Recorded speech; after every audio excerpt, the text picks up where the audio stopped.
Vereadores aprovam um projeto de lei que dá preferência de atendimento a pessoas com fibromialgia em filas e estacionamentos. Equipe do Câmara Repórter embarca em viagem de ônibus e constata a falta de qualidade do transporte público de Natal. Homenagem ao Rei do Baião vai movimentar a Cidade Alta numa programação gratuita dentro do Natal em Natal. E aqui no estúdio você vai conferir uma entrevista com o vereador Ney Lopes Júnior, presidente da Comissão de Legislação, Justiça e Redação Final. Tudo isso e muito mais no Câmara Repórter desta quinta-feira, 12 de dezembro de 2019.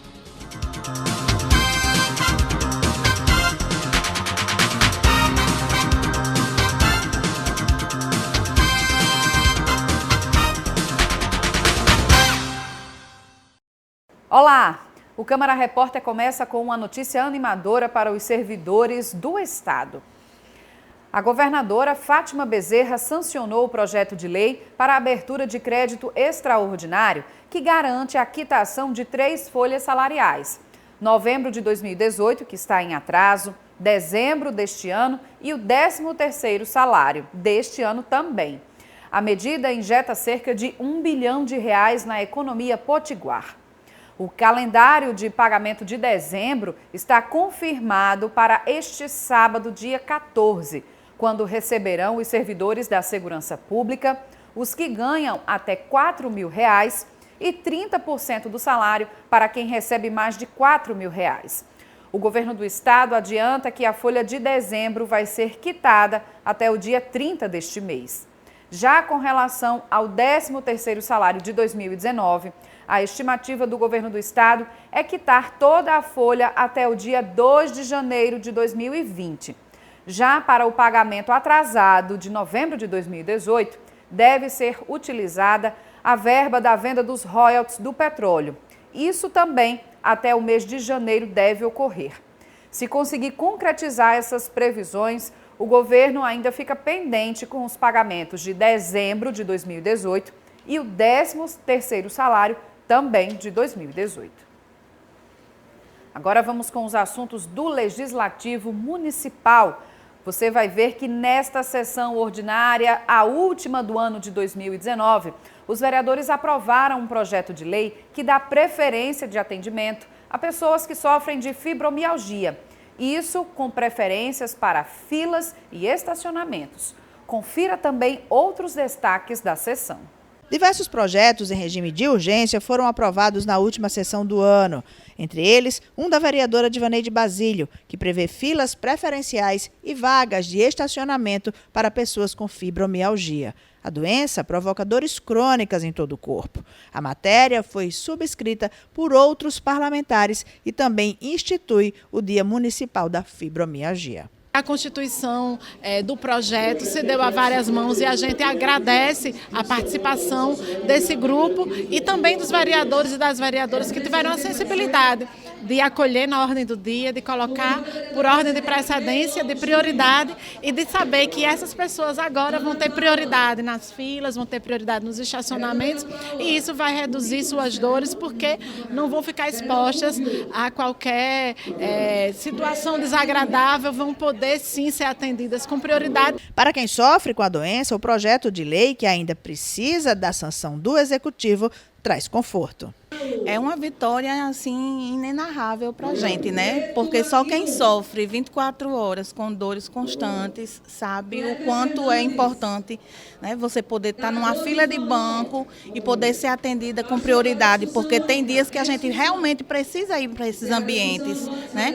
E a gente sofre muito naquela espera, né? A gente já sabe que as pessoas geralmente já sofrem e a gente sofre em triplo. O vereador Fernando Lucena apresentou e teve aprovado 2 projetos que propõem isenção do IPTU de idosos, aposentados, pensionistas ou desempregados e também isenta de multas os condutores das ambulâncias do SAMU. O que está havendo de leilão de casa de pessoas que não estão pagando IPTU, que não podem pagar, pessoas idosos com mais de 60 anos, que ganham salário mínimo e que só têm um imóvel.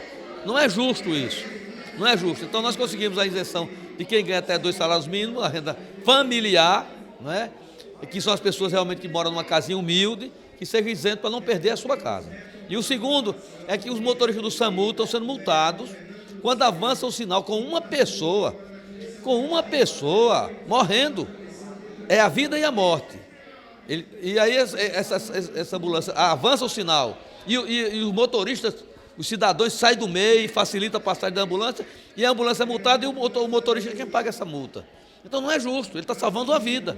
E a cobertura completa dos projetos apreciados na sessão ordinária desta quinta-feira, você vai acompanhar no Notícias da Câmara, que vai ao ar às 1h50 da tarde desta sexta-feira, com Mara Rochelle.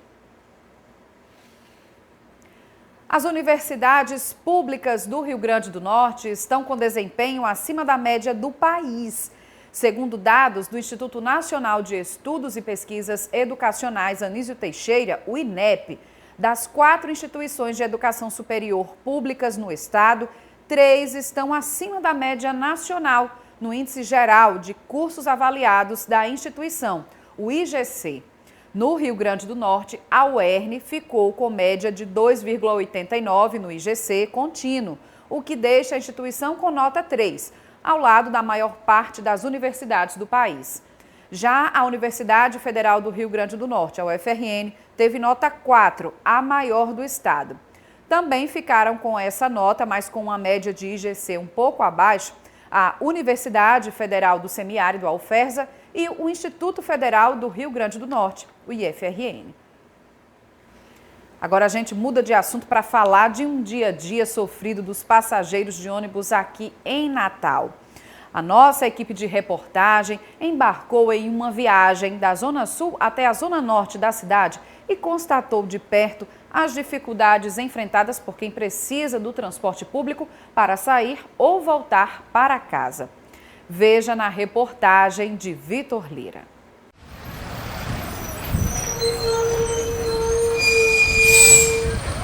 Às 18 horas, momento de voltar para casa depois do trabalho ou da escola. A parada de ônibus do Via Direta está lotada. E antes de entrar no coletivo, já temos uma ideia de como é a linha que vamos pegar. É horrível, pouco ônibus, só tem 7 carros, às vezes atrasa, quebra, que lá carro novo que é bom não tem. Quando é no sábado, no domingo, referente a feriado também, é 1 hora de ônibus para passar. Complicado. Complicado mesmo. Eles esperam pelo ônibus da linha 72, que faz o trajeto Vale Dourado-Mirassol. Esperamos cerca de 20 minutos até conseguir entrar. Estamos embarcando aqui para o Vale Dourado junto com a dona Silvana.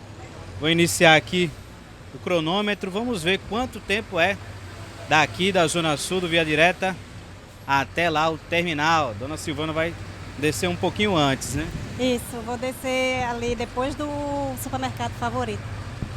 Tivemos sorte ou não é muito lotado assim, não? Como é que é? Teve sorte, porque a senhora sempre anda lotado. Hoje veio mais vazio. Para o motorista, até que essa viagem é tranquila. Essa viagem aí pro Vale Dourado todos os dias. É na faixa de 2 horas, 1 hora e meia, 2 horas, dependendo do engarrafamento lá. Mas quando a gente vai falar com os passageiros, a coisa muda de figura. Para voltar para casa é uma viagem tranquila, como é que é? Rapaz, não é tranquilo não, eles sempre andam lotados, cheio. Não tem, quer dizer, não tem espaço para os passageiros subir e entrar no momento que deve ir vir para casa ou ir voltando ou indo para o trabalho logo cedo, não tem como não.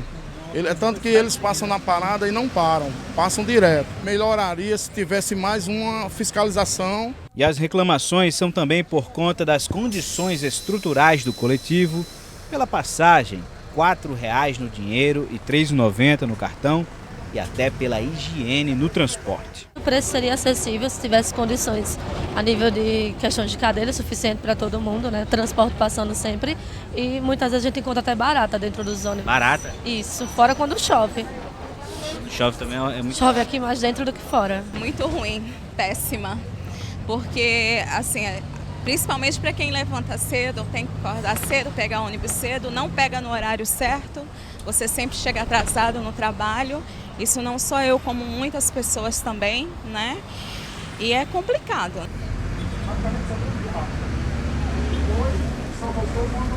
Depois de 20 minutos de nosso embarque, a gente chegou aqui na parada de ônibus em frente ao shopping Midway Mall. E o ônibus agora deve ficar mais lotado, deve receber uma quantidade maior de pessoas. É a viagem que, ao longo do tempo, vai ficando mais complicada. Mas tivemos sorte, pegamos um coletivo que costuma vir muito mais cheio nesse horário. De segunda a sexta-feira, essa linha 72 faz 50 viagens por dia. Para passar o tempo, até chegar no Vale Dourado, vale mexer no celular, ler um livro ou até tentar dormir. O ponto mais estressante é quando chega na ponte de Igapó. O trânsito é lento, o ônibus entra no Santarém e pouco depois, Dona Silvana desce. Já temos mais de 1 hora de viagem e nós continuamos ao lado dos resistentes colegas passageiros. Eu estou muito estressado já. Imagina quem pega até de manhãzinha até agora. O que é que você acha que poderia melhorar para os usuários aqui da Zona Norte? Eu acho que mais ônibus, colocarem mais ônibus, também aquele negócio que eles falam que eu botar ar-condicionado e até então nada, só aumenta a passagem de ano em ano.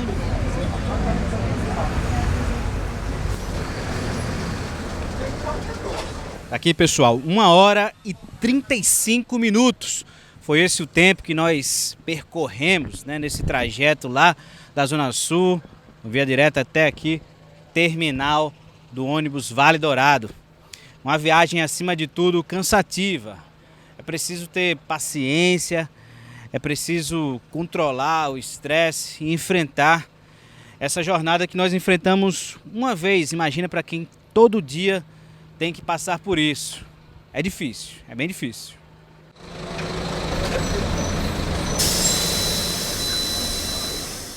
E depois de acompanhar essa viagem que o Vitor fez no transporte público da capital, a expectativa certamente da população e dos trabalhadores que utilizam o transporte público em Natal é que a Prefeitura, por meio da STTU, lance o edital de licitação dos ônibus. Somente a regulamentação do serviço poderá se reverter em melhorias efetivas no sistema. E agora, aguardaremos o posicionamento da STTU para responder sobre o prazo de lançamento desse edital. E agora atenção para quem precisa dos serviços do Detran. Até esta sexta-feira, o Detran vai realizar em 2019 serviços de transferência de propriedade veicular e de alteração de placa dos veículos. Renata Paiva tem mais informações.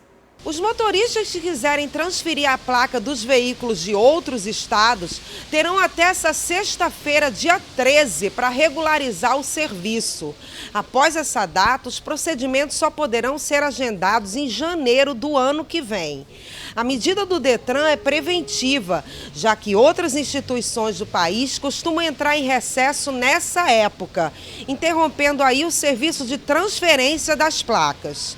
Renata Paiva, de volta para o estúdio. Fim de semana chegando e para você de casa tem programação das boas nesta sexta-feira e de graça, para quem quiser trocar o Carnatal pelo forró. Simone Silva tem mais informações. Nesta sexta-feira, dentro da programação do Natal em Natal, o projeto cultural Gonzagão presta uma homenagem ao Rei do Baião no evento que vai reunir muitas atrações. E é para falar sobre isso que eu vou conversar agora com o artista Canelinha. Canelinha, que evento é esse? É um projeto cultural sendo organizado e realizado pela nossa Secretaria da Cultura através do nosso secretário Das Calvão, com apoio da Prefeitura Municipal de Natal, nosso prefeito Álvaro Dias, homenageando o nosso rei, eterno rei do Baião, Luiz Gonzaga. E onde ocorre o evento? No Espaço Cultural Cachimbinho, várias atrações, né? O espetáculo começa às 18 horas com a apresentação de Neidilise e Eduardo, logo em seguida tem a apresentação de Ailton Sanfoneiro, logo após Doutora Cardoso com sua banda, Banda Rojão da Beiju Produções e dentro da Beiju Produções, Canelinha com a CPI do Forró se apresenta homenageando o nosso rei eterno Luiz Gonzaga. O evento precisa adquirir ingresso? Se precisa, onde é que compra o ingresso e quem pode participar? totalmente gratuito. É dentro das comemorações em Natal. Acesso público gratuito. Se você não gosta do axé, venha curtir um grande show cultural em homenagem ao nosso eterno rei do Baião, Luiz Gonzaga. E é isso, nesta sexta-feira, lá no Espaço Cultural Cachimbinho, uma opção para quem não vai aí para o Carnatal, aproveitar muito forró com homenagem ao rei do Baião, Luiz Gonzaga. Eu fico por aqui, Simone Silva para o Câmara Repórter. A seguir, você vai conferir uma entrevista com o vereador Ney Lopes Júnior, presidente da Comissão de Legislação, Justiça e Redação Final. Ele vai comentar sobre projetos aprovados nas últimas sessões na Câmara Municipal, apresentados através do mandato, e também um balanço das atividades da comissão que ele preside. Não saia daí, o Câmara Repórter volta já.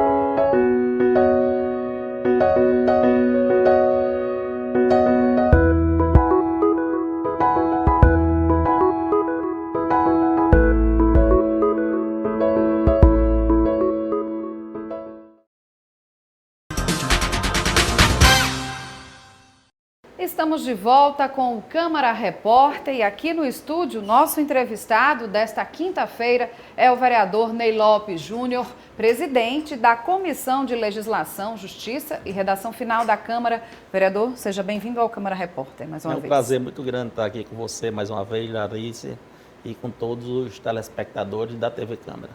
Vereador, iniciando essa nossa conversa aqui através desse trabalho desempenhado através da comissão, que é a principal comissão da Câmara Municipal, né, por onde os projetos de lei começam a tramitar. Qual o balanço que o senhor faz das atividades desse ano, que foram encerradas na última segunda-feira? Eu estou no meu segundo mandato como vereador e tive o grande prazer e a satisfação de ser presidente da Comissão de Legislação, Justiça e Redação Final por 6 anos.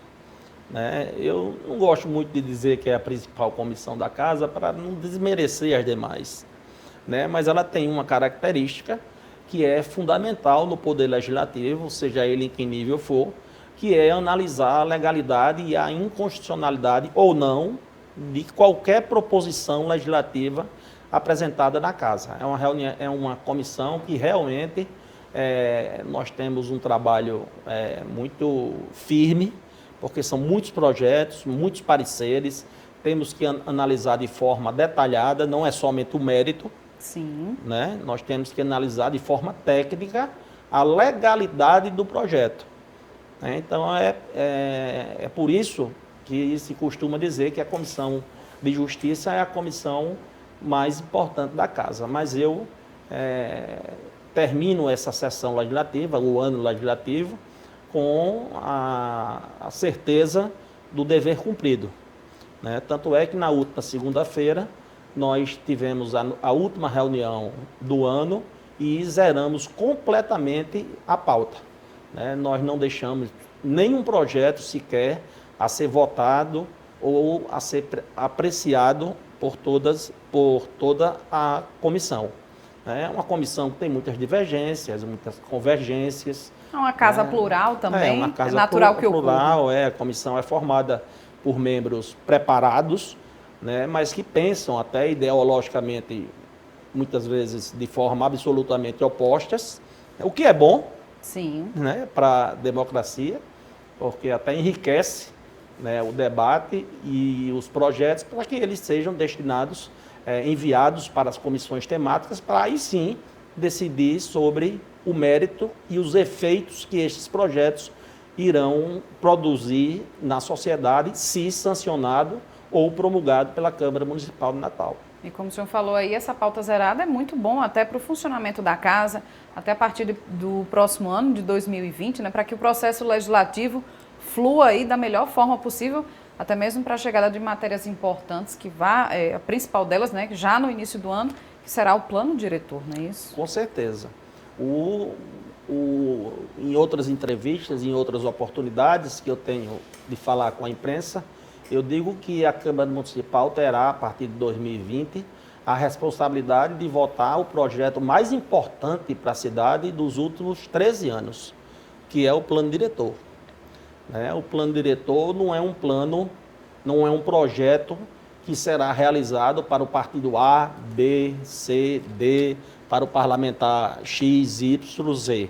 É um projeto que vai decidir, a história, o futuro de Natal. São as regras que serão estabelecidas para o desenvolvimento econômico e social da cidade de Natal, o plano diretor atual está bastante defasado. E essa construção desse novo plano diretor, há muitas divergências, há muitos interesses envolvidos.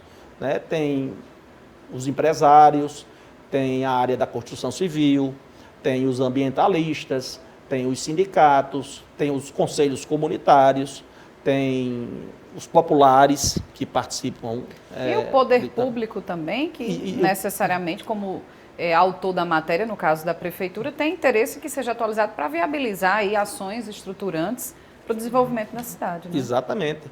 Eu gosto de dar sempre um exemplo, Larissa, para você e para os telespectadores.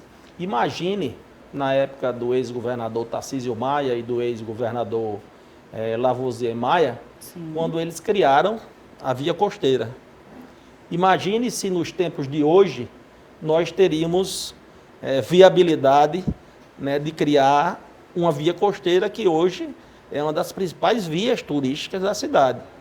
Se essa discussão fosse feita hoje, seria um tema bem polêmico.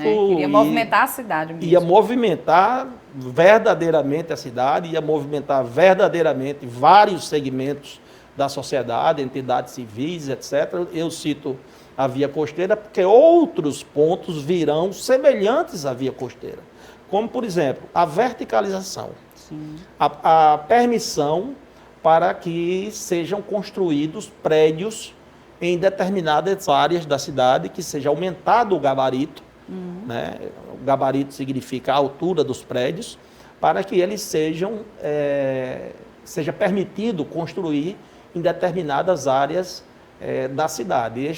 Eu que participo, faço parte, inclusive, do núcleo gestor da prefeitura, junto com empresários, ambientalistas, sindicalistas. Eu sou representante da Câmara nesse núcleo gestor e percebo que a verticalização é um dos principais pontos discutidos e um dos principais pontos que os participantes desse grupo mais divergem.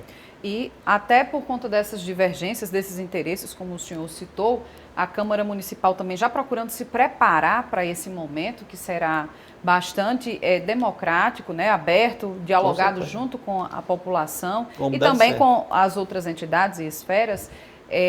A Câmara se preparou, agora nos meses de novembro e também agora, dezembro, agora por 2 etapas também, promoveu o fórum sobre o plano diretor. O senhor considerou essa iniciativa importante já para os parlamentares poderem se familiarizar melhor com esse tema, com as entrelinhas que muitas vezes não ficam claras e aí quando vem o momento de votar é que surgem as dúvidas, não se compreende bem, poderia comprometer o debate?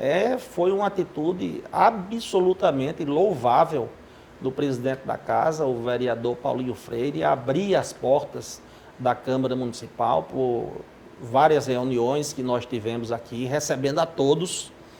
Eu participei de 90% das reuniões, não 100% em virtude de outras atividades legislativas, mas participei das 4 reuniões, eu participei de 3, e vi sindicatos, representantes de entidades importantes, líderes comunitários, a população em si, sem ser líder, nada, a população que se preocupa realmente com o futuro da cidade, dando inclusive boas ideias. Tanto é que você pode, para que você tenha uma ideia, aplicando a proporcionalidade, quando foi construído o plano diretor de Natal, de São Paulo, quer dizer, a prefeitura recebeu cerca de 4.500 sugestões da população. Natal, que é uma cidade muito inferior a São Paulo, já tem 2.800 sugestões. né, que, por parte da população, por parte dos órgãos, das entidades, o que é muito bom, o que mostra, né, a competência do secretário Tiago, da CEMURB, de outros secretários e, sobretudo, do prefeito Álvaro Dias, né, que com muita determinação, com muita coragem, vem conduzindo esse processo de uma forma absolutamente democrática, dando vez e voz para que todos possam se manifestar. Agora, eu faço a seguinte ressalva, que eu digo em toda reunião. É muito importante que se tenha a noção de que o plano diretor será votado pelos 29 vereadores. Né? Porque eu vejo muitas reuniões que devem acontecer, sim, não sou contra, né? Deve acontecer, quanto mais reuniões populares com a população, melhor, mas o plano diretor efetivamente, para que possa entrar em vigor, será votado pelos vereadores. Né? Então precisa haver um engajamento maior com os 29 vereadores, pois seremos nós, né, que vamos dar a palavra final na decisão do novo plano diretor de Natal. Então vamos esperar isso aí, como é que vai se encaminhar para 2020, vereador. E agora mudando de assunto, mais ainda falando em Natal, recentemente agora, antes de realmente finalizar o ano legislativo na Câmara Municipal, os vereadores votaram há cerca de 10 dias a Lei Orçamentária Anual, uma votação até tranquila, com mais de 300 emendas, né? Um recorde de emendas encartadas à Lei Orçamentária Anual de 2020. O senhor chegou a apresentar quantas propostas e para quais áreas foram? A Lei Orçamentária Anual ela é de extrema importância, só de forma muito breve, alguns segundos. O Poder Legislativo ele tem 3 peças orçamentárias. Ele tem o PPA, que ele é feito para os 4 anos da gestão, que é o plano geral do que o governante pretende fazer durante sua gestão. Tem a LDO, que são os ajustes, né, das ações que a Prefeitura vai desenvolver no ano seguinte. E tem a LOA, que é a definição dos valores que serão aplicados aos ajustes que foram feitos na LDO, que é feita no meio do ano. Né? Então, nós votamos de forma muito bem articulada, né, com a grande maioria dos vereadores, em tempo recorde, sem pressa. Foi uma votação responsável, foi recorde porque os vereadores se interessaram e realmente se engajaram para que nós pudéssemos votar de uma forma rápida. Eu, particularmente, né, apresentei 15 emendas, que eu destaco, por exemplo, a reforma do Panatis, né, da Praça do Panatis, que é uma reivindicação da comunidade de muitos anos. Né, apresentei propostas de criação de revitalização de praças, de quadras esportivas. Aí o telespectador pode dizer, mas quadra esportiva, isso não significa nada diante de tantos problemas. A quadra esportiva, ela é feita, não é somente para jogar bola, né? Ela tem um processo de inclusão. Sim. Né? Ela é importante para que as crianças possam se ater ao esporte, que é uma atividade fundamental para que os jovens não se envolvam, né, em outras atividades ilegais. Ela é uma oportunidade, ela é um local apropriado para a prática de atividades culturais, ela é um local para a prática de atividades com idosos, ou seja, uma quadra social tem uma representatividade social muito importante. Além de outras emendas que eu apresentei, sobretudo voltada para a questão do turismo. Sim. Do turismo e outra emenda que eu acho que foi, acredito que tenha sido uma emenda inédita, que é a volta do restaurante popular. Sim. Né? Aquele restaurante que vende comida, alimentação para a população, ao preço de R$1. Pelo menos a última notícia que eu tive é que custava R$1, mas se for um preço maior é pouca coisa. Né? E no Natal tem muitas pessoas né, que literalmente morre de fome. Inclusive, de desemprego também, o desemprego, inclusive com essa vinda de muitos venezuelanos, né, a Natal aumentou essa necessidade. Então, eu percebendo na LDO que havia essa rubrica, né, de destinar a emenda para alimentar a população que passa fome, eu destinei também recursos para que a Centas possa reforçar esse trabalho de fornecer alimentos para as pessoas, dentre tantas outras emendas que apresentei relativo ao trânsito, à poluição sonora, para os jovens, para os várias estudantes. Áreas estratégicas, várias áreas vereador? estratégicas para o município. Nessa também última semana aí de reta final de trabalhos legislativos nas sessões ordinárias, o senhor teve 2 projetos de lei que foram aprovados na sessão desta quarta-feira, um deles aí tratando do direito de acompanhante aos pacientes. Hoje não é permitido. Como é que é essa situação que motivou o senhor a apresentar esse projeto de lei? Isso existe uma variação. Não há uma lei que determine isso. Mas eu presenciei meus projetos de lei, muitos deles eu tiro da vida real, né, daquilo que eu percebo. Inclusive sobre o direito do consumidor, eu que tenho uma tradição, uma formação jurídica em defesa do consumidor, já ocupei vários cargos, fui diretor-geral do PROCON, do IPEM. Eu percebi uma situação real, uma pessoa que chegou a um pronto-socorro absolutamente debilitada, né, sem condições de andar, numa cadeira de roda, praticamente desmaiada, e lhe foi negada o acesso da sua filha para que esta pessoa tomasse, né, um remédio via intravenal. Né? Então, essa pessoa ficou afastada, a filha ficou fora da enfermagem e essa senhora ficou, posso usar a expressão, completamente abandonada, né, pedindo, implorando que a filha pudesse lhe acompanhar, até como uma forma de um apoio psicológico, né, para se sentir mais segura, até para ter uma melhora, digamos assim, o efeito psicológico. Né? Então, essa não é uma atividade regulamentada por lei.